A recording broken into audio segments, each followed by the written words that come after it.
이어갈 텐데요. 이번 발표는 저희 이 팀 분들이 발표를 준비해 주셨습니다. 오늘 박수로 맞이해주세요.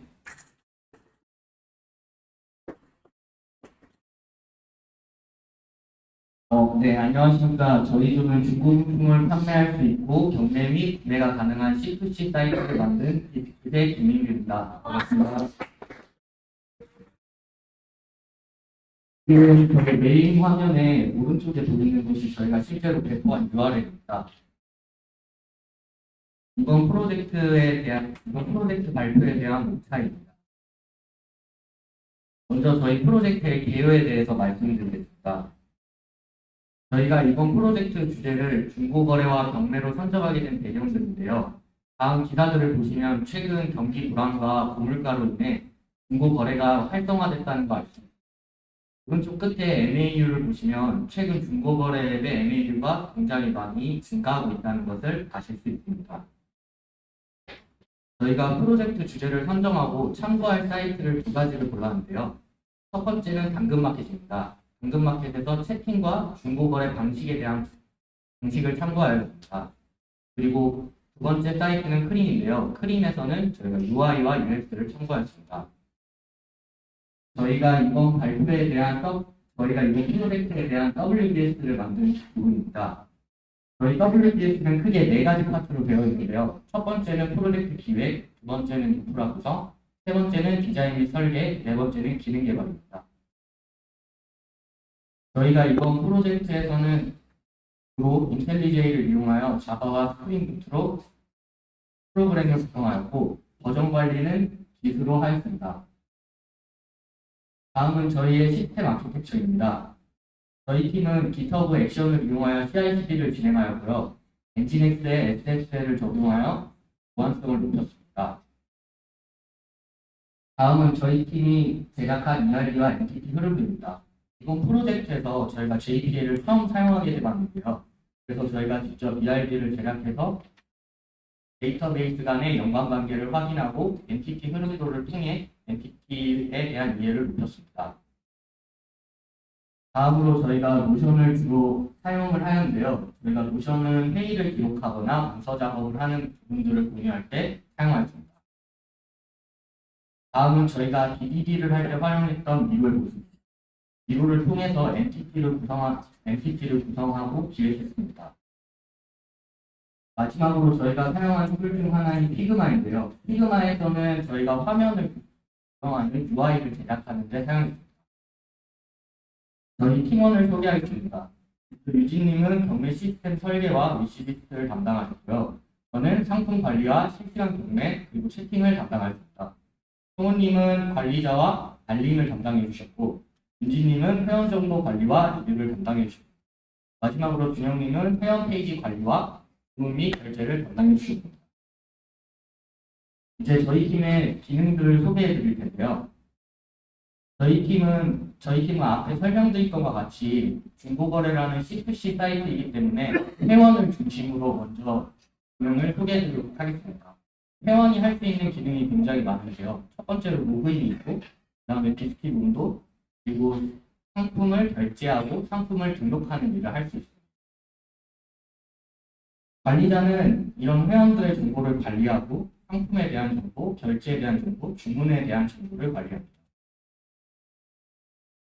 다음은 저희가 생각한 주요 기능들의 키워드인데요. 첫 번째는 경매입니다. 구매자는 경매를 통해 경쟁을 하여 원하는 상품을 최적의 선호가에 구매할 수 있습니다. 판매자도 마찬가지로 본인이 더 높은 가격에 상품을 판매할 수 있습니다. 두 번째 키워드는 실시간입니다. 판매자와 구매자 간 실시간 소통 및 이벤트를 통해서 구매자와 판매자가 실시간으로 상호작용하는 모습을 구현해냈습니다. 세 번째로는 소통입니다. 판매자와 구매자는 상품에 대한 사진, 텍스트를 이용하여 채팅을 할 수 있으며 상호 리뷰를 통해 비스킷 온도에 관여할 수 있습니다. 저희 경매는 크게 일반 경매와 실시간 경매로 이루어지게 되는데요.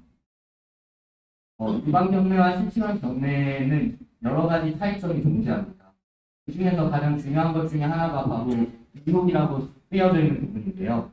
입찰 등록을 할 때 일반 경매 같은 경우에는 최소 입찰가와 최대 지불 가능 금액 두 가지를 입력하는데 실시간 경매의 경우에는 한 가지 입찰가만 입력하면 됩니다. 다음 저희의 주요 기능 중 하나인 비스킷 온도입니다. 비스킷 온도는 구매자 입장에서 구매자가 판매자가 판매한 물품에 대한 리뷰를 작성하고 판매자가 구매자에 대한 리뷰를 작성하여 서로 평가한 것을 바탕으로 온도를 상승시키게 됩니다. 다음은 저희 일반 경매와 실시간 경매의 시퀀스 다이어그램입니다. 그리고 실시간 채팅에 대한 시퀀스 다이어그램. 마지막으로 구글 소셜 로그인에 대한 시퀀스 다이어그램. 다음은 저희가 준비한 영상을 보여드리면서 저희의 기능을 좀 더 세부적으로 설명드리도록 하겠습니다.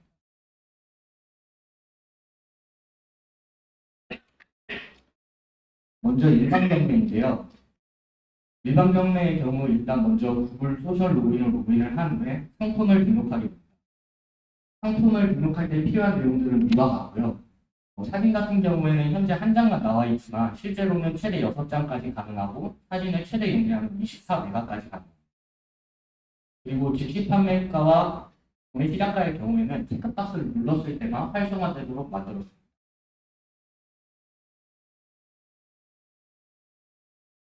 이와 같이 판매자가 상품을 등록한 후에 입찰자 화면으로 넘어가서 입찰자 화면에서 설명을 드리겠습니다.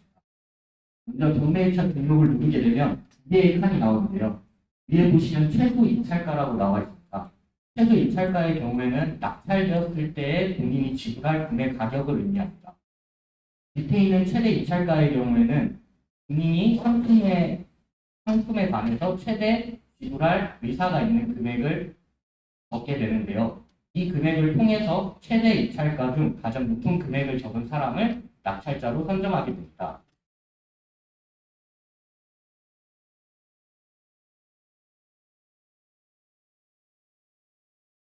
그리고 일반 경매의 경우에는 입찰을 수정하거나 삭제할 수 있습니다.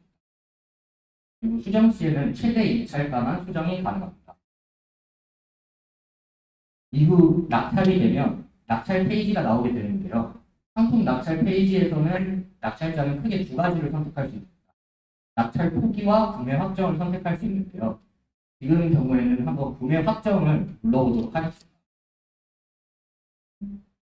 구매 확정에서 배송 정보를 입력한 후에 모두 입력이 되면 밑에 결제 페이지가 활성화되는데요. 저희가 자체적으로 만든 비스킷페이라는 시스템을 사용하게 되는데 비스킷페이의 경우에는 카카오페이를 통해서 충전을 할 수 있습니다. 만약에 잔액이 부족한 경우에는 비스킷페이를 충전하는 페이지로 돌아가서 잔액을 충전할 수 있습니다.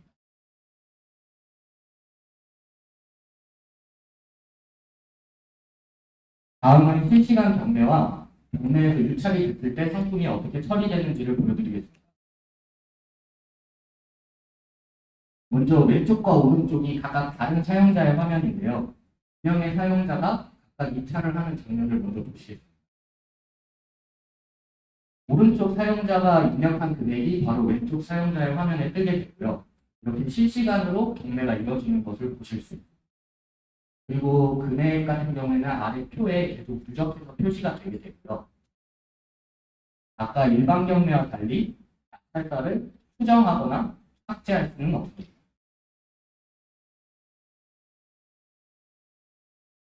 지금 화면을 보시면 오른쪽 화면이 판매자 화면입니다.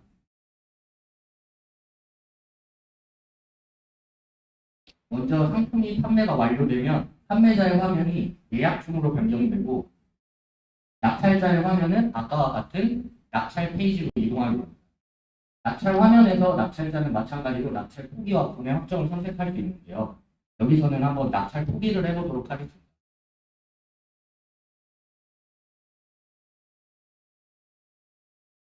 낙찰 포기를 누르게 되면 오른쪽에 판매자 화면에서 두 가지 선택지가 다시 나오게 됩니다. 첫 번째는 경매를 재개할 수 있고요. 두 번째는 상품을 삭제할 수 있습니다. 여기서는 상품을 한번 삭제해 보도록 하겠습니다.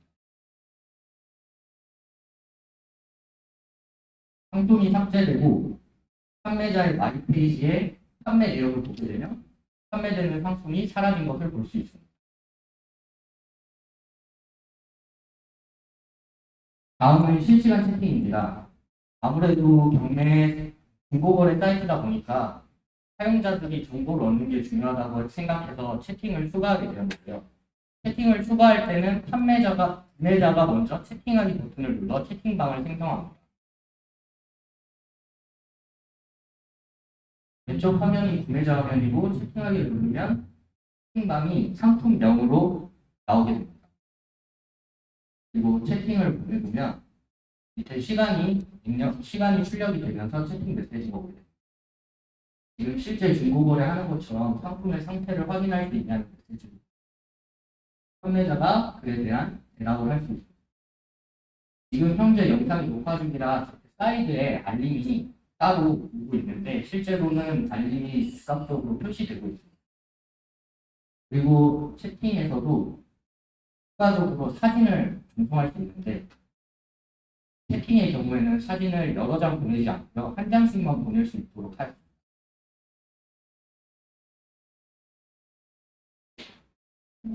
알림이 채팅이 메시지가 도착했을 때와 사진이 도착했을 때를 다르게 하여 사용자가 사진이 도착했는지 메시지가 도착했는지를 좀 더 명확하게 구분할 수 있도록 하였습니다.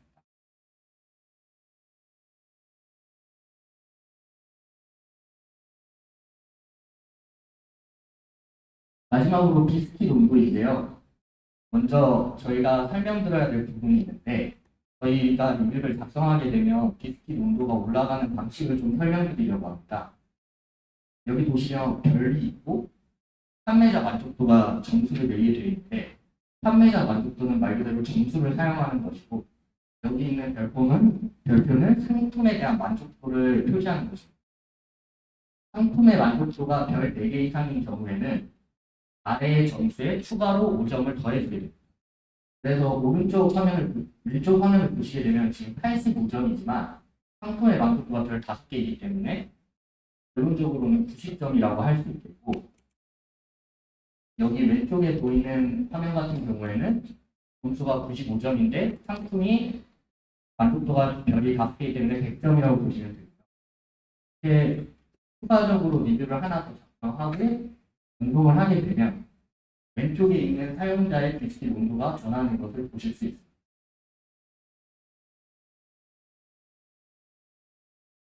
기본적으로 비스킷 온도는 50도로 설정되어 있고 그래서 더하거나 차감하는 방식을 사용하기로 했습니다. 마지막으로 저희 팀의 전체적인 리뷰를 말씀드리도록 하겠습니다. 저희 팀원들이 다양한 느낀점을 작성해 주셨는데요. 저희가 크게 이슈가 있던 부분이 2개가 있었습니다. 첫 번째는 아까 보신 실시간 경매나 실시간 채팅의 경우에는 소켓을 활용했는데 저희가 로컬 환경에서는 잘 구동됐지만 배포했을 때 소켓이 실제로 잘 작동되지 않는 문제점들이 있어요. 그 경우에 웹 컨피그 파일에 저희 URL을 추가하지 않아서라는 사실을 알게 되었고 컨피그 파일에 URL을 추가하여 원활하게 작동하도록 하였고 두 번째 문제점은 저희가 경매가 종료되었을 때 보시면 즉각적으로 경매 판매자의 화면이 전환돼야 되는데 지금은 페이지를 리다이렉트를 통해서 3초마다 그걸 업데이트하지만 추후에는 풀링 방식이나 포켓 방식을 이용해서 좀 더 실시간으로 변화시키려고 합니다. 보완해야 될 점으로는 크게 JPA를 조금 더 잘 활용하였으면 좋겠다는 점과 저희가 추가적으로 하지 못했던 배송 API를 활용하여 안전결제를 구현하는 것을 목표로 하고 있습니다. 그리고 저희가 아직은 배포가 처음이다 보니까 거기에 자잘한 오류들이 있는데요. 그 오류들을 찾아서 수정하는 것도 목표로 하고 있습니다. 네, 이상 발표 마칩니다.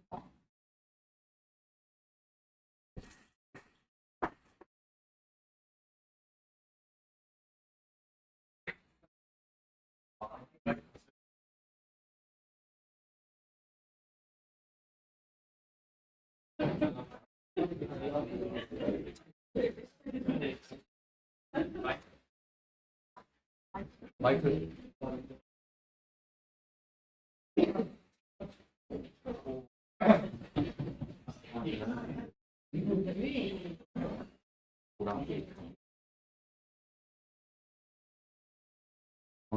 잘 들었어요.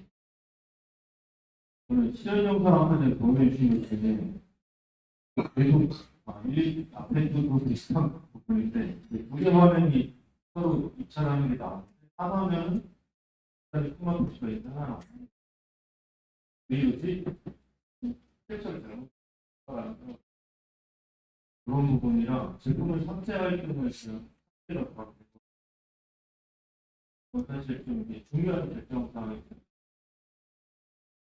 이런 것들은 사실 정말로 삭제하겠냐고 작업이 뜨고 확인을 눌러야 바로 처리할 수 있어요.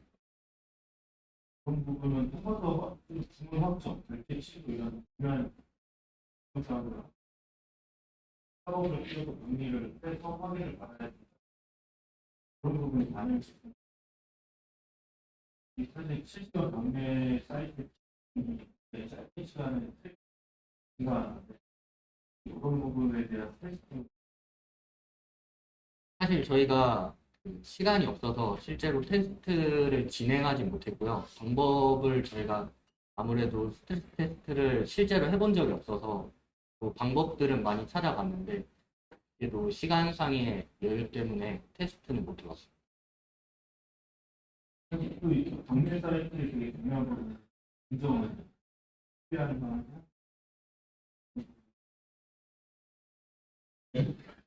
다음에는 또 이렇게 발표자를 만드신 것도 정말 만드셨는데 그런 부분들을 되게 심사위원 분들 하고 그런 부분에 대한 질문 많이 나오거든요. 그런 부분들 내가 구현하는 사이트의 특징들이 있어요.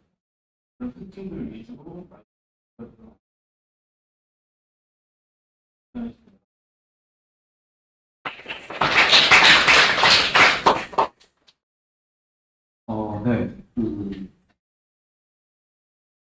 재밌는 소재를 가지고 기본적인 시도를 하신 거에 일단 초보셨다고 네, 세 번째는 얘기지만 저는 백엔드 개발자입니다. 보니까 채팅이랑 실시간 경험에서 이제 소켓을 활용하셨는데 그러니까 이 미스킷 서비스가 너무 대성공을 거둬서 한 10배 정도로 늘어났다라고 말씀하셨는데 네, 좀 예측되는 문제가 있는 게 혹시 있으실까요?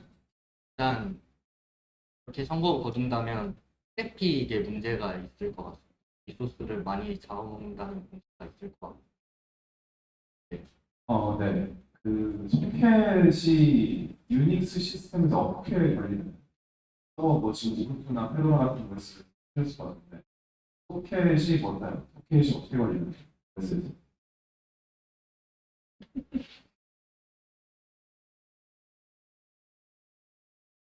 예. 그건 괜찮아요. 서로 얼굴 붙여놓죠. 일단은 모르겠지. 소켓은 하나의 파일이거든요. 그러니까 사용자가 들어와서 소켓 하나 돌면 파일이 하나 터지는 거예요.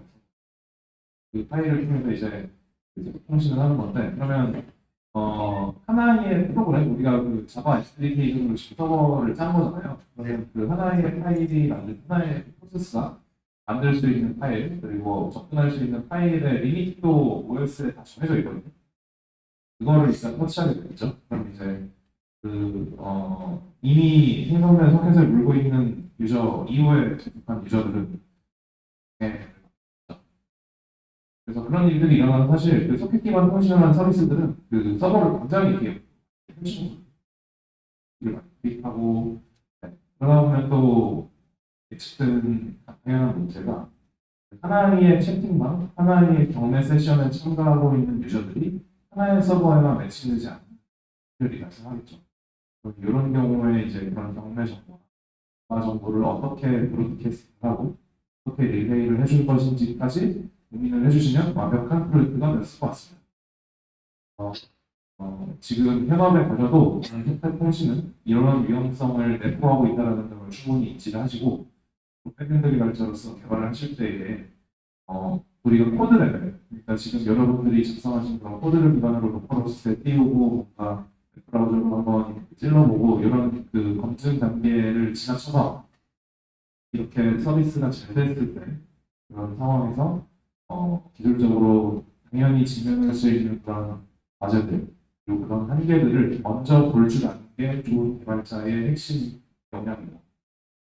여러분들이 앞으로 이제 면접 준비나 이런 것들을 진행을 하실 텐데 그런 것을 이제 진행을 하실 때도 이런 관점에서 내가 작성한 코드가 이런 문제를 앞으로 가질 수 있고 이런 솔루션을 제안하겠다는 거를 이제 미래에 내가 마주보게 될 면접관들에게 설명할 수 있는 그런 후보자라고 많습니다.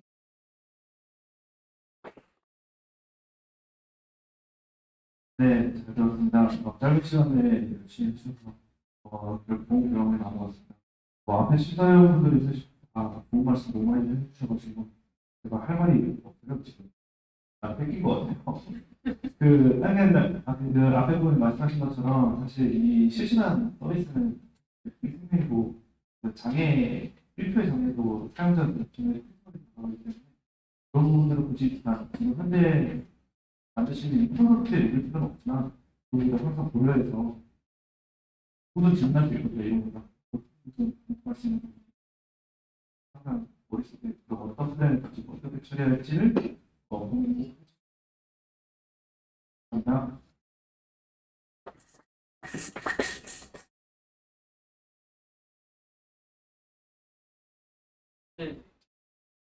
사실 저도 질문이 좀 있어요. 네, 제가 아까 저희 시사회분들 말씀하신 것처럼 경매 시스템은 좀 신뢰도가 중요하다고 생각을 해요. 근데 지금 시연 영상을 봤을 때 판매를 하는 데 있어서 특별한 인증 과정이 존재하지 않더라고요. 그래서 판매자가 다른 계정 하나 생성을 해서 그 상회 입찰을 계속 한다거나 그리고 입찰을 했을 때 그걸 바로 취소할 수 있는 기능이 있더라고요. 그래서 이거에 대해서 위약금이라던가 아니면 계약금 같은 걸 걸어놓을 수 있는 시스템이 필요하다 그런 생각이 좀 들었고 좀 경매라는 것 자체가 물건에 대한 신뢰도도 중요하고 입찰에 대한 신뢰도가 되게 중요하기 때문에 이 부분들에 대해 좀 디테일 챙겨주시면 더 좋은. 저희가 그 부분을 해결하기 위해서 그 입찰 같은 경우는 사실 수정이나 삭제가 가능하다 했는데 저희도 그 부분을 멘토링할 때 이야기를 들어서 입찰을 2회 이상 취소하고 3회부터는 입찰이 불가능하게 설정을 해두긴 해요. 그리고 상품 같은 경우도 사실 저희가 크림을 원래 처음에 그게 중고 거래도 있고 경매도 있어서 크림을 생각했는데 크림 같은 경우는 이제 중간에서 이제 크림 회사가 이제 물건을 검수해서 그 중고 물품을 등록해서 파는 시스템이어서 안전하긴 한데 저희 같은 경우는 이제 그러려면은 택배 관련한 API도 필요한데 저희가 거기까지는 구현을 못할 것 같아서 그냥 그 부분을 빼고 한 계정에서만 그냥 입찰에 제한을 둬가지고 그런 중복되는 입찰이 없도록 처리를 하긴 했어요. 네, 약간 감사합니다. 앞으로 조금 더 이렇게 밸런 하시면 정말 좋은 서비스가 될 것 같습니다. 갑작스러운 질문인데 감사합니다. 네, 감사합니다.